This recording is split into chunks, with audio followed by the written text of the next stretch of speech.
नमस्कार दोस्तों, मैं जो आप लोगों से इन 6 बातों के बारे में बात करूंगा या फिर कह लीजिए कि अगर आप लोग अपना इन्वेस्टमेंट स्टार्ट करने जा रहे हैं, चाहे वो किसी भी तरह का इन्वेस्टमेंट हो, चाहे आप लोग का स्टॉक, बॉन्ड, ईटीएफ्स, या फिर इंडेक्स फंड्स, किसी भी तरह के इन्वेस्टमेंट्स हो, उनमें अगर आप लोग इन 6 बातों को कंसिडर नहीं करते हैं तो आप लोगों को दोबारा से सोचने की जरूरत है। चाहे आप प्रोफेशनल इन्वेस्टर हो या फिर आप लोग कह लीजिए बिल्कुल बिगनर है, तो ये सभी के लिए इंपॉर्टेंट है, मेरे लिए भी इंपॉर्टेंट है और आप सभी के लिए, जितने भी इन्वेस्टर हैं, जो भी सक्सेसफुल इन्वेस्टर हुए हैं, वो इन सभी 6 बातों को ध्यान में रख करके ही अपना इन्वेस्टमेंट स्टार्ट किए हैं।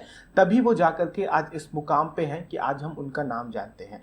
चाहे वो झुनझुनवाला जी हो, चाहे मिस्टर वारेन बफे हो, मैं यहाँ पे आप लोगों को इन 6 बातों को कंसिडर करने की बात करूंगा और इनको स्मार्टली किस तरह से आप लोग कर सकते हैं ये भी डायरेक्शन देने की कोशिश करूंगा। और मैं भी इसकी तरफ बढ़ रहा हूं, मैं भी धीरे धीरे इन 6 चीजों को फॉलो कर रहा हूं, इन 6 चीजों को दिमाग में रख करके ही अपने इन्वेस्टमेंट्स को कर रहा हूं। तो चलिए वीडियो को स्टार्ट करते हैं, ज्यादा देर नहीं करते हैं। मैं आप लोगों को बता दूं कि मैंने जितने भी आप लोगों के प्रोफेशनल कोर्सेज किए हैं, चाहे वो एमबीए से रिलेटेड हो, ठीक है, चाहे वर्चुअल कोर्सेज हो या फिर कोई भी पेड कोर्सेज हो, इन सभी को देने के लिए ऑलमोस्ट लोग 1 to 2,000 चार्ज करते हैं। मैं जो भी आप लोगों से बातें करूंगा वो फ्री ऑफ कॉस्ट होगा, ठीक है। तो इसलिए आप लोगों को वीडियो को शुरू से लेकर के अंत तक देखना है। पर्सनल फाइनेंस में ये 6 चीजें आप लोगों को ध्यान रखना बहुत ज्यादा जरूरी है। आप देख रहे हैं दोस्तों द इनर ट्रिबर चैनल और मैं हूं रवि। आप सभी का एक बार फिर से हमारे और आपके द इनर ट्रिबर चैनल में स्वागत करता हूं। अगर आप लोगों का इंटरेस्ट है इसी तरह की और वीडियोस देखने के लिए तो आप लोग हमारे चैनल को सब्सक्राइब कर सकते हैं और बेल आइकन को क्लिक करेंगे। इसी तरह की कमाल की वीडियोस आप लोगों को रोजाना मिलती रहेंगी। चलिए वीडियो को स्टार्ट करते हैं। सबसे पहली चीज दोस्तों जो आप लोगों को अपने इन्वेस्टमेंट करने से पहले ध्यान रखनी है वो है आप लोगों का इमरजेंसी फंड।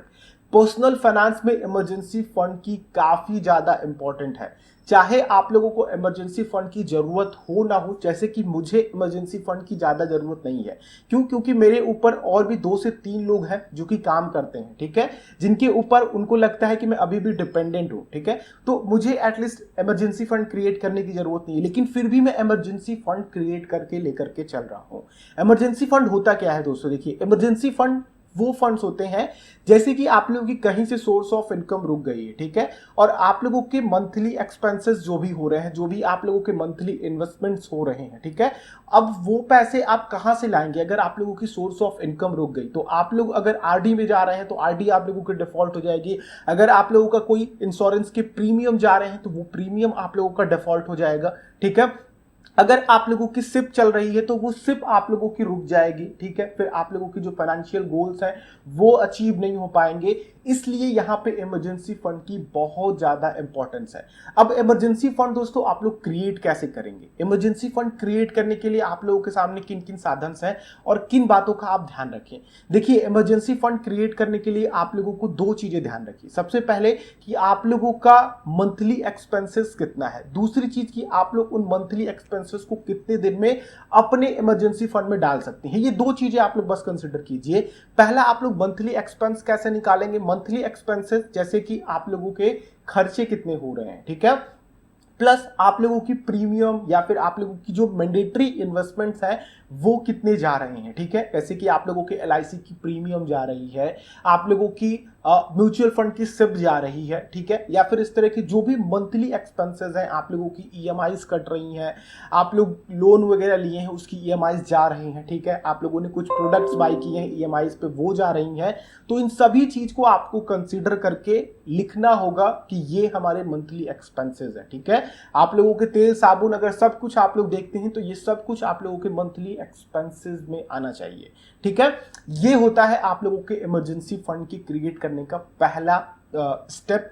और ये स्टेप दोस्तों आप लोगों को करना है कि जो, जैसे कि मान लीजिए कि आपका 30 से 50,000 रुपए मंथली खर्चे आ रहे हैं, ठीक है, तो आप लोगों को कम से कम 6 महीने का इमरजेंसी फंड क्रिएट करना चाहिए, ठीक है। यानी कि अगर आप लोगों का 50,000 रुपए मंथली खर्चा है तो आप लोगों के पास 3 लाख रुपए इमरजेंसी फंड के रूप में पड़ा होना चाहिए, या फिर 6 लाख रुपए आप लोगों के इमरजेंसी फंड के रूप में पड़ा होना चाहिए, ठीक है। तो इस तरह से आप लोग इमरजेंसी फंड निकालेंगे कि एक्चुअल में हमारे पास इमरजेंसी फंड कितना होना चाहिए। अब इमरजेंसी फंड आप लोगों की उन सारी जरूरतों को पूरा करेंगे जब आप लोगों की सोर्स ऑफ इनकम बंद हो जाएगी, ठीक है। तो ये इमरजेंसी फंड का काम होता है। दूसरा कि आप लोग इतना पैसा एक साथ कैसे डाल करके अपना इन्वेस्टमेंट स्टार्ट करें। देखिए आप लोगों को स्मार्टली काम करना है। जैसे कि आप लोगों की मंथली 50,000 रुपए की इनकम है, ठीक है, किसी की 10,000 भी हो सकती है, किसी की 20,000 भी, किसी की 30,000 भी, ठीक है। तो इस तरह से आप लोग कंसिडर करना है कि आप लोगों को एक फिक्स्ड अमाउंट तक की आरडी खोल लेनी है, ठीक है। अपने बैंक में जाइए या फिर आप लोग ऑनलाइन बैंकिंग के थ्रू आरडी एफडी खोल सकते हैं, ठीक है। आरडी एफडी और सेविंग, ये 3 बेस्ट ऑप्शन है आप लोगों के इमरजेंसी फंड क्रिएट करने के लिए, क्योंकि यहां से आप लोगों का पैसा इमीडिएटली आप लोगों के सेविंग अकाउंट में आ जाता है और आप लोग उसको यूज कर सकते हैं।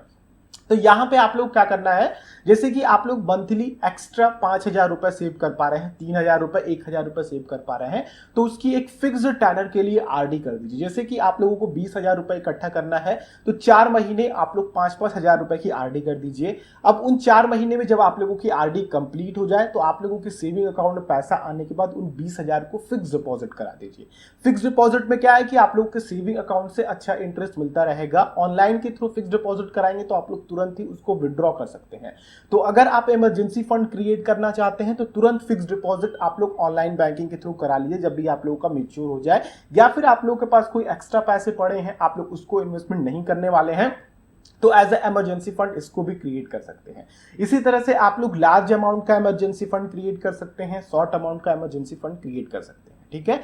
तो इस तरह से आप लोगों को स्मार्टली सबसे पहले इमरजेंसी फंड को क्रिएट करना होगा।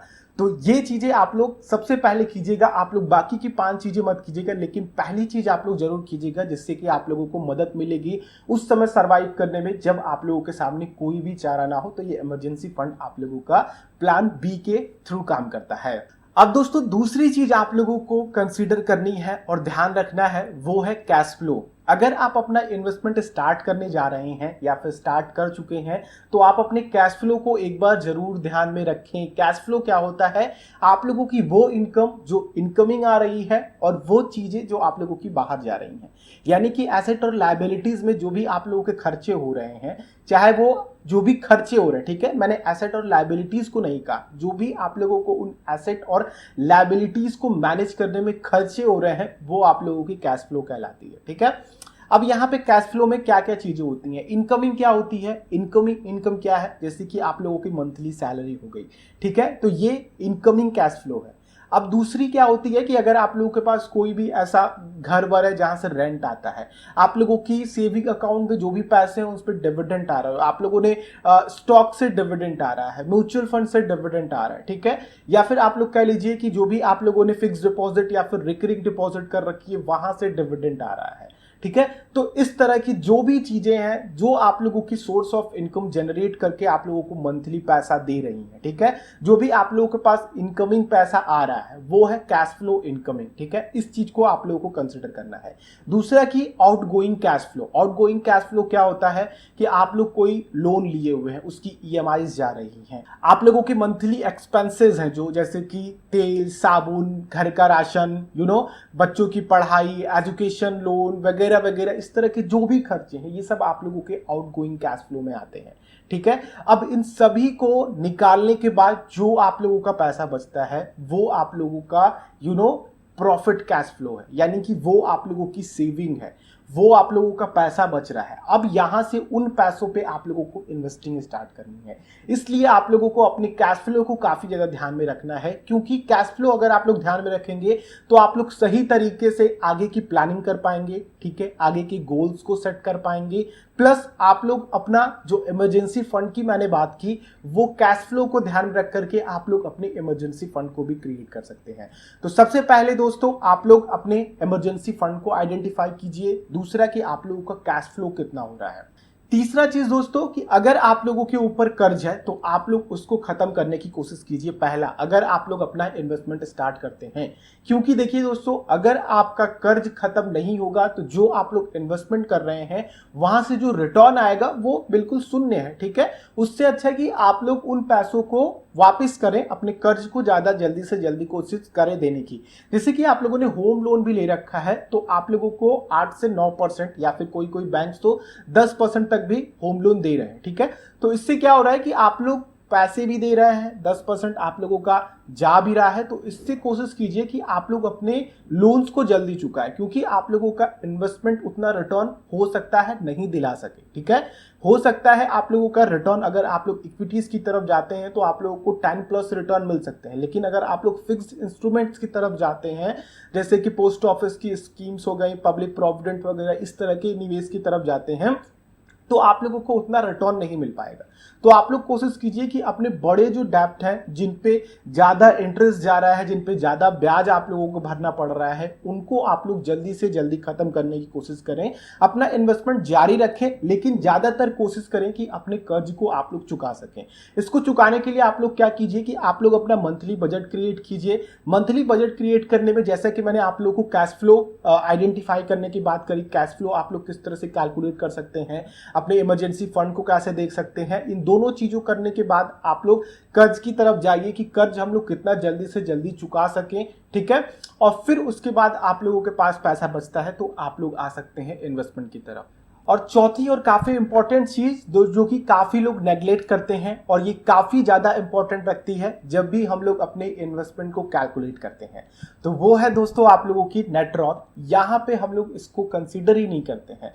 जब भी मैंने अपना इन्वेस्टमेंट स्टार्ट किया था तो मैं नेटवर्थ के चक्कर में पड़ा ही नहीं था कि ये क्या चीज है। ठीक है, इसको कंसीडर करने से क्या मतलब है, लेकिन दोस्तों ये काफी ज्यादा वैल्यू रखते हैं आप लोगों की वैल्यू इन्वेस्टिंग की तरफ ले जाने में। यानी कि आप लोग सही तरीके से इन्वेस्टमेंट अपना कर सके, आइडियली इन्वेस्टमेंट कर सके, जो इन्वेस्टमेंट की साइकोलॉजी होती है उसको साथ में लेकर के चल सके, तो नेट वर्थ कैलकुलेट करते हैं तो यहाँ पे आप लोगों को काफी मदद मिलती है। नेट वर्थ होता क्या है दोस्तों, ये होता है आप लोगों की लायबिलिटीज और एसेट्स। ठीक है, ये आप लोग एसेट्स को लायबिलिटीज में से निकाल देंगे, एसेट्स माइनस लायबिलिटीज, तो आप लोगों की नेट वर्थ आती है। एसेट्स क्या होती हैं, जैसे कि आप लोगों के पास जो घर है, ठीक है, उसकी वैल्यू, आप लोगों के पास जो कार है उसकी वैल्यू, ठीक है, आप लोगों के पास जो सालाना इनकम आ रही है उसकी वैल्यू, आप लोगों ने जो भी इन्वेस्टमेंट कर रखे हैं उसकी वैल्यू, इस तरह के जो भी आप लोगों के पास जिनके पास कुछ फाइनेंशियल वैल्यू है, ठीक है, वो आप लोगों की एसेट्स हैं, वो आप लोगों के एसेट्स हैं। लायबिलिटीज क्या है, जिनको आप लोगों को पे करना पड़ रहा है, जैसे कि आप लोगों ने कार लिया हुआ है तो उसकी कार लोन आप लोगों की जा रही है, आप लोगों के होम लोन की ईएमआई जा रही है, आप लोगों के मंथली खर्चे जा रहे हैं, आप लोगों के सालाना खर्चे हो रहे हैं। ठीक है, तो ये सभी चीजें जो है ये आती हैं लायबिलिटीज में। तो आप लोगों को नेट वर्थ निकाल के कि मदद कैसे मिलेगी फाइनेंशियल प्लानिंग में, या फिर कह लीजिए कि इन्वेस्टमेंट में किस तरह से आप लोगों को मदद मिलेगी। नेट वर्थ जब आप लोग निकालते हैं दोस्तों, तो आप लोगों को पता चलता है कि आप लोगों के पास अभी कितना एसेट है, अभी आप लोग कितने वैल्यूएबल हैं, कितने फाइनेंशियल स्ट्रॉन्ग हैं। ठीक है, अब यहाँ पे जो भी आप लोग अपना इन्वेस्टमेंट करेंगे वो उस आप लोगों के फाइनेंशियल स्ट्रॉन्गनेस जो आप लोगों को शो हो रहा है उसके अकॉर्डिंग आप लोग अपनी वैल्यू इन्वेस्टिंग करेंगे। अगर आप लोगों की मान लेते हैं कि 50 लाख रुपए नेट वर्थ निकल करके आएगी, ठीक है, अप्रॉक्स, ठीक है, तो आप लोग क्या करेंगे दोस्तों कि आप लोग सोचेंगे कि हमारे पास इतनी नेट वर्थ है, ठीक है, इतनी हमारी एसेट्स हैं हमारे पास, तो हमें ऐसी इन्वेस्टमेंट करनी है जो इसको कंपाउंड कर सके। ठीक है, ये हमारे 2 साल बाद, 5 साल बाद इसमें हम 55 लाख रुपए तक की अपनी एसेट्स को जोड़ पाएंगे, अपने पास इतना हम फाइनेंशियल स्ट्रांग हो पाएंगे कि हमारा इतना 55 लाख रुपए हो जाएगी, ये हमारे एसेट्स की क्वालिटी हो जाएगी। ठीक है, तो ये आप लोगों को काफी मदद करती है। अगर आप लोग एसेट और लायबिलिटीज में से किसी भी तरह से कोई कंक्लूजन नहीं निकालते हैं तो आप लोगों को दिक्कत क्या होगी, यहाँ पे दिक्कत ये होगी आप लोगों की कि दोस्तों आप लोगों के पास कोई गोल नहीं है, फाइनेंशियल गोल नहीं है कि आप लोग आगे चल करके कितना फाइनेंशियल स्ट्रांग होना चाहते हैं, फाइनेंशियल फ्री होना चाहते हैं, या फिर आप लोगों के क्लियर गोल कभी नहीं बन पाएंगे। ठीक है, तो आप लोगों को सबसे पहले अपनी नेटवर्थ पे फोकस करना है। इसको निकालने के लिए आप लोग क्या कीजिए कि अपनी सारी एसेट्स को लिख लीजिए, उनके प्राइजेस को लिख लीजिए, उनकी क्या अभी सिचुएशन है और किस तरह की आगे सिचुएशन हो सकती है, चाहे आप लोगों ने बॉन्ड्स लिए हो, चाहे आप लोगों ने इक्विटीज में इन्वेस्टमेंट किया हो, चाहे आप लोगों के पास सीडीज हो, या फिर आप लोगों के पास एफडीज हो, आरडीज हो, आप लोगों के पास घर हो, लैंड हो, कहीं भी हो, ये सब आप लोगों की एसेट्स में आ जाएगा। लायबिलिटीज में आप लोगों के वो सारे खर्चे आ जाएंगे जो आप लोगों के पास से होकर के जा रहा है, चाहे वो आप लोगों के घर की यूटिलिटीज बिल हो, चाहे आप लोग मंथली एक्सपेंसेस कर रहे हो, चाहे आप लोगों की कार लोन जा रही हो, चाहे आप आप लोग किसी भी तरह की ईएमआई जा रही हो, एजुकेशन लोन्स की ईएमआई जा रही हो, ये सब आप लोगों की लायबिलिटीज में आ जाता है। आप लोगों के बच्चों के पढ़ाई की खर्चे, इवन आप लोगों की जो बच्चों की मंथली फीस जा रही है, जो आप लोग बच्चों को खाना दे रहे हैं, ये सब आप लोगों की लायबिलिटीज में है। बच्चों को पालना, बच्चे एक लायबिलिटीज होते हैं, ठीक है।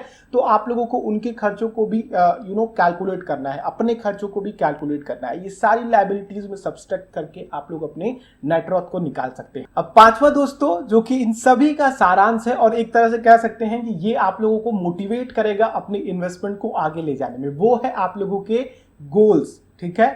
अगर आप लोगों के पास किसी भी तरह के गोल्स नहीं होंगे तो आप लोग कभी भी किसी भी तरह के फाइनेंशियल फ्रीडम या फिर फाइनेंशियल गोल कभी नहीं पा सकते हैं। आप लोग कभी भी अपना इन्वेस्टमेंट सही तरीके से कर ही नहीं पाएंगे, चाहे आप लोग स्टॉक में कर रहे हो, चाहे आप लोग फिक्स इंस्ट्रूमेंट में कर रहे हो, या फिर किसी भी तरह का इन्वेस्टमेंट हो। यहाँ पे दोस्तों गोल्स किस तरह से आइडेंटिफाई किए जाते हैं और गोल्स बनाए कैसे जाते हैं। गोल्स आइडेंटिफाई करने के लिए सबसे पहले तो मैं आप लोगों को जो ऊपर की दो चीजें बताया हूं, आप लोगों के लिए इमरजेंसी फंड, ये आप लोगों को सबसे पहले ये आप लोगों का गोल होना चाहिए। दूसरा, आप लोगों के जो भी मंथली एक्सपेंसेस है, और जो नेक्स्ट और काफी इंपॉर्टेंट चीज है कि आप लोगों को अपनी नेट वर्थ कैलकुलेट करनी है, और फिर आप लोगों को उसके अकॉर्डिंग गोल बनाना है कि आने वाले समय में आप लोग अपने आप को कहां देखना चाहते हैं।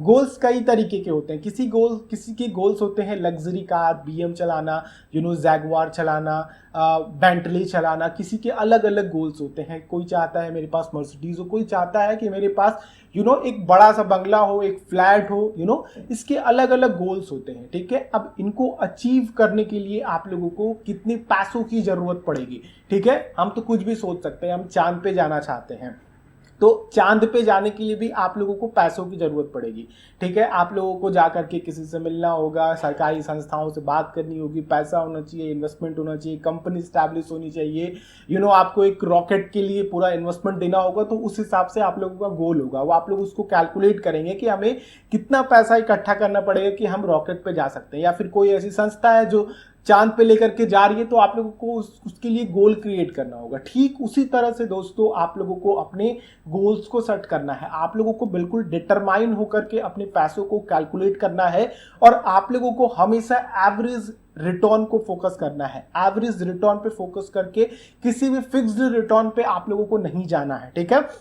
जैसे कि कई लोग होते हैं कि इस म्यूचुअल फंड में 15% का रिटर्न मिल रहा है, तो अब वो 15% पे ही कैलकुलेट करते हैं अपना गोल। नहीं, आप लोगों को नहीं करना है। अगर आप इक्विटी म्यूचुअल फंड में जा रहे हैं तो आप लोगों को एवरेज जो रिटर्न लेकर के चलना है। अगर आप लोग 15 से 20 साल का गोल लेकर के चल रहे हैं तो वो होना चाहिए 10 से 11% का, ठीक है। अगर आप लोग 10% पे कैलकुलेट करते हैं तो ये सही गोल्स प्लानिंग हो सकती है। अगर आप लोगों का लॉन्ग टर्म का गोल है तो आप लोगों को उसी तरह से इन्वेस्टमेंट भी करना है कि आप लोग कितना इन्वेस्टमेंट करेंगे तो इतना इतना रिटर्न आप लोगों को मिलेगा। अगर आप लोगों ने पिछले इस समय के इन्वेस्टमेंट को देखेंगे और 10 साल पहले के इन्वेस्टमेंट को देखेंगे तो म्यूचुअल फंड ने 7 से 8% रिटर्न दिया है एवरेज।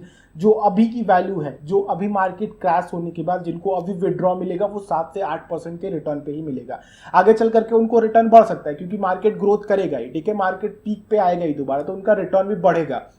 लेकिन दोस्तों लॉन्ग टर्म में अगर ये सिचुएशन लॉन्ग टर्म के लिए बनी रही, 1 साल तक ये सिचुएशन बनी रही, तो आप लोगों का रिटर्न जो होगा 8 से 9-10% ऐसे ही बनेगा। तो जो आप लोगों का 15% का गोल 10 साल से 15 साल में है वो धरा का धरा रह जाएगा। तो इसलिए दोस्तों आप लोगों को एग्जैक्ट गोल सेट करना है, ठीक है। अगर आप लोग इक्विटीज में आ रहे हैं तो हमेशा एक एवरेज रिटर्न को लेकर के चले। अगर आप लोग यहाँ पे आ रहे हैं फिक्स्ड इंस्ट्रूमेंट में तो आप लोगों को फिक्स्ड डिपॉजिट में जा रहे हैं तो वहां पे आप लोगों को फिक्स्ड मिलने वाला है, ठीक है। लेकिन अगर आप लोग इक्विटीज में आ रहे हैं तो आप लोग हमेशा एक एवरेज पोर्टफोलियो बना करके चलें कि अगर मैं पूरी तरीके से इस तरह से इन्वेस्टमेंट कर रहा हूं अपने रिटायरमेंट के लिए, तो मुझे अगर 10% का एवरेज रिटर्न मिला मेरे पोर्टफोलियो से, चाहे वो आरडी से हो, फिक्स्ड डिपॉजिट से हो, या फिर इक्विटीज को मिला करके अप्रॉक्स मुझे एवरेज 10% मिला, तो मैं अपने फाइनेंशियल फ्रीडम, फाइनेंशियल गोल्स तक अचीव कर सकता हूं, ठीक है। तो गोल्स बनाने का एक सटीक गोल बनाने का तरीका यही है कि मुझे एक कार लेनी है। इसको आप लोग किसी भी एग्जांपल से अपने गोल को सेट कर सकते हैं, रिटायरमेंट प्लानिंग को सेट कर सकते हैं, अपने घर के लिए सेट कर सकते हैं, किसी भी चीज के लिए आप लोग सेट कर सकते हैं कि मुझे एक कार लेनी है। तो उस कार की वैल्यू क्या होगी? आज इस कार की वैल्यू 6 लाख है, तो मैंने 2 साल की बाद की गोल बनाए हैं, तो उन 6 लाख की वैल्यू 2 साल में किस तरह से होगी, कितनी हो जाएगी उस कार की प्राइस, और मुझे अभी कितना इन्वेस्टमेंट करना पड़ेगा, और मुझे कितने रिटर्न की उम्मीद है जिससे कि मैं उस गोल तक पहुंच सकूं। अगर आप लोगों का गोल ज़्यादा बड़ा है, यानी कि आप लोगों को 15-20 लाख रुपए चाहिए और आप लोगों के पास समय 2 साल का है और आप लोगों के पास उतने पैसे नहीं है, ठीक है, तो आप लोगों को अपने पैसे पे रिस्क बढ़ाना पड़ेगा। अगर आप लोग रिस्क नहीं बढ़ाते हैं तो आप लोगों को अपना इन्वेस्टमेंट बढ़ाना पड़ेगा, ठीक है। तो इस तरह से आप लोग अपने गोल्स को सेट करेंगे। विदाउट गोल नो लाइफ, ठीक है, कोई भी जीवन नहीं है विदाउट गोल के। उसी तरह से without goal no financial freedom. तो इस तरह से आप लोग इन 5 चीजों का ध्यान रख करके जो मेन इंपॉर्टेंट चीजें हैं आप लोग अपने इन्वेस्टमेंट को स्टार्ट करेंगे। तो दोस्तों वीडियो पसंद आ रही हो आप लोगों को, अभी तक देख रहे हैं तो वीडियो को लाइक जरूर कीजिएगा, दूसरों के साथ शेयर करके उनको भी जरूर इस बारे में बताइए।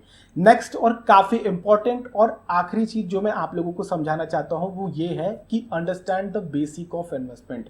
कोई भी आप लोग इन्वेस्टमेंट कर रहे हैं, चाहे आप लोग इक्विटी में जा रहे हो, चाहे आप लोग फिक्स्ड इंस्ट्रूमेंट में जा रहे हो, चाहे आप लोग ईटीएफ में जा रहे हो, चाहे आप लोग कहीं भी इन्वेस्टमेंट कर रहे हो, रियल एस्टेट हो गया, हर तरीके के अलग अलग इन्वेस्टमेंट है। चाहे आप लोग बिजनेसेस में इन्वेस्टमेंट कर रहे हैं, डायरेक्ट इन्वेस्टमेंट कर रहे हैं, किसी को पैसा दे करके इन्वेस्ट कर रहे हैं, कोई आप लोगों से आपका घर वाला कोई पैसा मांगने आया और आप लोगों को कहा कि भैया आप मुझे इतना पैसा दे दो, मैं आपको इतना रिटर्न दूंगा, तो आप लोग सबसे पहले उसके बेसिक को समझिए कि आखिर वो काम क्या कर रहा है, वो किस तरह से मुझे रिटर्न निकाल करके देगा, उसके बिजनेस की वैल्यू क्या है, ठीक है। तब आप लोगों का इन्वेस्टमेंट ग्रो कर सकेगा, तब आप लोग अपने इन्वेस्टमेंट को समझ सकेंगे। उसी तरह से दोस्तों आप लोग अपने जो भी इन्वेस्टमेंट कर रहे हैं, चाहे आप लोग इक्विटीज में कर रहे हो, फिक्स्ड इंस्ट्रूमेंट में कर रहे हो या फिर कहीं भी इन्वेस्टमेंट कर रहे हो, उनके बेसिक्स को समझिए। क्योंकि अगर आप लोगों को बेसिक नहीं पता होंगे तो आप लोग कभी भी उनसे गेन नहीं कर सकते हैं। अगर किसी को बेसिक ही नहीं पता होगा कि आखिर मुझे इतना नेगेटिव रिटर्न मार्केट से क्यों निकल करके आ रहा है, तो वो कहेगा भैया मार्केट एक जुआ है, एक गैम्बलिंग है, इसमें मैंने 1 लाख रुपए लगाए थे, मेरे सारे पैसे डूब गए, ठीक है। तो इसका इंपैक्ट क्या उसके ऊपर पड़ा? एक तो उसको अपॉर्चुनिटी इतनी बड़ी छूट रही है उससे, क्योंकि मार्केट एक काफी अच्छी अपॉर्चुनिटी है लोगों को पैसा कमाने के लिए, ठीक है। लेकिन अगर आप लोगों को बेसिक नॉलेज नहीं होगी तो इस तरह के नेगेटिव ग्रोथ भी देखने को मिलेंगे, ठीक है। तो आप लोगों को हमेशा अपनी जो भी इन्वेस्टमेंट कर रहे हैं उसकी बेसिक नॉलेज जरूर रखनी है। चाहे आप लोगों की फिक्स डिपॉजिट की हो तो फिक्स डिपॉजिट की भी आप लोगों को बेसिक नॉलेज होनी चाहिए। अगर आप लोगों ने बैंकों में फिक्स डिपॉजिट करा ली है, बैंक का एनपीए बढ़ गया और आप लोगों ने 10 लाख रुपए की एफडी कराई है, तो अब बैंक आप लोगों को केवल 5 लाख रुपए ही रिटर्न कर सकेगा। वो भी बैंक नहीं करेगा, वो आप लोगों को गवर्नमेंट करेगी as a new deposit insurance, ठीक है। क्योंकि पहले 1 लाख था, अब 5 लाख हो गया है, ठीक है। तो बैंक अगर डिफॉल्ट कर जाता है तो आप लोगों का एनपीए की वजह से केवल 5 लाख रुपए ही मिलेंगे। तो आप लोगों को कहीं भी पैसा फुल्ली सिक्योर्ड नहीं है। तो आप लोगों को हर एक इन्वेस्टमेंट्स के बारे में पता होना चाहिए, हर एक चीजों के बारे में पता होना चाहिए जहां भी आप लोग घुस रहे हैं। एटलीस्ट पूरे प्रोफेशनल तो ना हो पाए, लेकिन आप लोगों को एटलीस्ट बेसिक पता होना चाहिए कि शेयर मार्केट क्या है, फिक्स डिपॉजिट क्या है, इनके काम करने का तरीका क्या है, अगर रिटर्न निकलता है तो किस बिहाफ पे निकलता है, अगर लॉस होता है तो किस बिहाफ पे लॉस होता है। ये सारी हमें बेसिक नॉलेज होनी चाहिए। अगर आपके पास बेसिक नॉलेज होगा भी, अगर आप लोग किसी एडवाइजर को या फिर किसी म्यूचुअल फंड एजेंट्स को, किसी एलआईसी एजेंट को, कोई आप लोगों की पोस्ट ऑफिस का एजेंट है, तो आप लोग एटलीस्ट उसकी बातों को समझ पाएंगे और उनसे क्वेश्चन आंसर्स कर पाएंगे, जिससे कि आप लोग की नॉलेज और बढ़ेगी और आप लोग अपनी वैल्यू इन्वेस्टिंग को अप्रोच कर पाएंगे और अपने फाइनेंशियल गोल तक और अपनी इन्वेस्टमेंट को सही तरीके से कर पाएंगे। तो मेरे ख्याल से दोस्तों इन 6 बातों से आप लोगों को क्लियर हो गया है कि आप लोगों को अपना इन्वेस्टमेंट किस तरह से करना है, और इन्वेस्टमेंट करने से पहले अगर आप लोगों ने इन 6 बातों को ध्यान नहीं रखा है तो किस किस तरह की समस्याएं आ सकती हैं। तो बस दोस्तों आज की वीडियो में इतना ही रखते हैं। अगर आप लोगों को ये वीडियो पसंद आई हो तो प्लीज लाइक कीजिएगा, दूसरों के साथ शेयर कीजिएगा, और अगर आप लोग चैनल पर नए हैं इसी तरह की वैल्यू इन्वेस्टिंग वीडियोस के लिए आप लोग चैनल को सब्सक्राइब कर सकते हैं और बेल आइकन को क्लिक करेंगे तो आने वाली वीडियोस की नोटिफिकेशन आप लोगों तक आ सकेंगी। हम लोग नेक्स्ट वीडियो में मिलते हैं, तब तक के लिए आप लोगों का दिन शुभ हो। जय हिंद।